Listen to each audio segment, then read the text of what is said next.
আর মঞ্চে মূল ফুটি মূল মাতা অযোধ্যা শশাঙ্ক দা অমিত ভাই এবং যারা সম্মানিত সবাইকে আমি জোহার জানাই।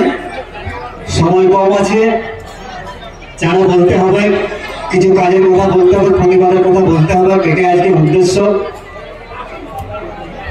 তো শুনলাম একটু আগে যারা মেমোরেন্ডাম বা ডেপুটেশন দিতে যাবে মাননীয় ডিএম পুরুলিয়া ও মাননীয় এসপি সাহেবের কাছে।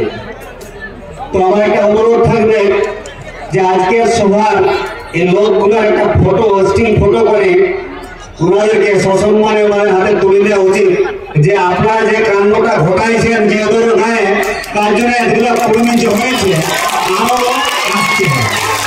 আরো আসছে রাস্তায় আসছে। তো এই ধরনের যদি জমা ফেরান চলে, শুধু পুরুলিয়া নয়, গোটা জঙ্গল মহল স্তব্ধ হবে। একটাই কথা, তো আমাদের আন্দোলন চলছে জাতীয় সত্তার দাবিতে। বিগত 20 সেপ্টেম্বর আদিবাসী কর্মী সমাজের পক্ষ থেকে রেল টিকেট দাগ দেওয়া হয়েছিল। তো সেই আন্দোলনকে কেন্দ্র করে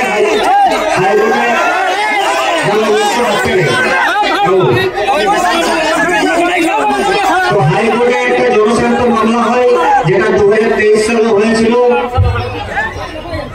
তো সেই রায় বলা হয়েছিল যে রেলটাকে আমরা সহজ অবরোধ করলে মানুষের জনগণের মৌলিক অধিকারে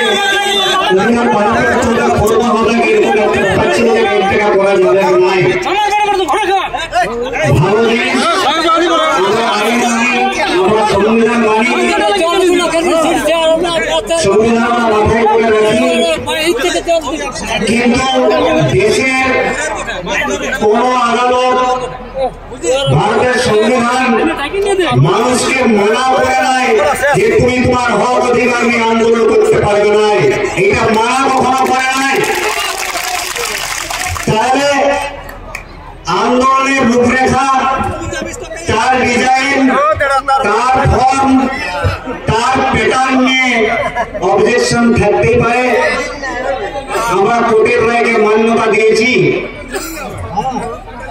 কিন্তু কোর্টের রায় কি বলেছিল যে ওই গ্রামগুলায় ঢুকে ঢুকে মা বোনদেরকে অকথ্য ভাষায় গালিগালাজ, আমাদের দাদা ভাইদেরকে কথা বলি লেখালেখি করে তাকে পিটাপিটি করে কপার তাড়ি লোককে অ্যারেস্ট করে বলেছিল কি ঘরের ভিতরে রেল লাইন গেছিল নাকি?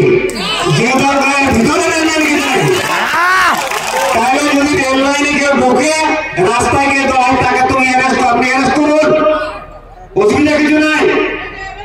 গায়ের ভিতরে কি করতে গেছিলেন আপনারা?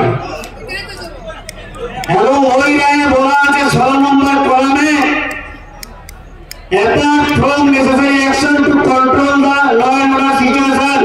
বলছে ল এন্ড অর্ডার সিচুয়েশনকে কন্ট্রোল করার এই যে মেজার্স গুলো নিতে বলা হয়েছে, এগুলো ছাড়াও protesters need to be sensitize.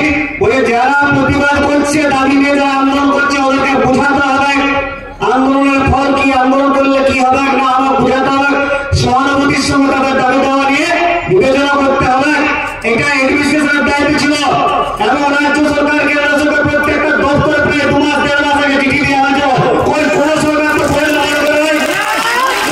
বলে ডাকে কর্মীদেরকে ডাকে বসে আলোচনাটা করে শান্তিপূর্ণ করে নাই। তো তাহলে সেই নাই বলেছিল 16 নম্বরে যে নিড টু বি সেন্সিটাইজ এবং ডিরেক্টিভ সময় given what is the right forum, কোনখানে আমরা যাব টু এডিট আওয়ার গ্রিভান্সেস, আমাদের ক্ষোভটা জানাতে। করেছিলেন আপনারা? 19 তারিখ দেখছি মকটেল আছে, দমে বম ফুটছে, দমে ধোঁয়া উঠছে, যেমন যুদ্ধ শুরু হয়ে গেল কর্মীদের সঙ্গে। গায়ে গায়ে ফেলে পেট্রোলিং সমাজ কখন করে গায়ে গায়ে এরিয়া ডোমিনেশন পেট্রোলিং কখন হয়? মাননীয় এসপি সাহেব উইথ ডিউ রিগার্ড আইনের পর করছে আপনার সঙ্গে, কখন পেট্রোলিং হয় গায়ে, কখন এরিয়া ডোমিনেশন হয় না? হাই ক্রাইম এরিয়া 1 নম্বর ক্রাইটেরিয়া হচ্ছে হাই ক্রাইম এরিয়া, 2 নম্বরে টেনশন অফ আনরেস্ট, 3 নম্বর সার্চ অপারেশন যদি চলে, 4 নম্বর গ্যাং অ্যাক্টিভিটিজ, 5 নম্বর কমিউনিটি এনগেজমেন্ট। তাহলে ভিলেজ পেট্রোলিং এর sole purpose is to prevent crime, public safety, and to establish trust between law enforcement and community. तो आज के पुलिस मंत्री जिन्हें आज तक बोलते हैं जिधर ट्रस्ट अपने विश्वास करते हैं जब कुछ भी सुनने यार विश्वास से नहीं भागेंगे जे विश्वास की रखते बच्चे नहीं अपनी आवाज के नोबल में लगे उनको पढ़ें आर रोज आर करीबन खावन आर जिंदगी में लोग के अपनी हाथ में पढ़ें एक चोल के पाना वालों एक चीज़ all that matters is not gold. हर चमकते चीज सोना नहीं होते, हर काले चीज कोयला नहीं होते। धोखा उसी का धोखा होता है जिसको दोस्त और दुश्मन का पहचान नहीं होते।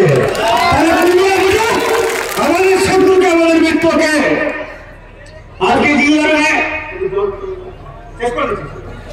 आज के जीवन में जे पुलिस को नहीं मानते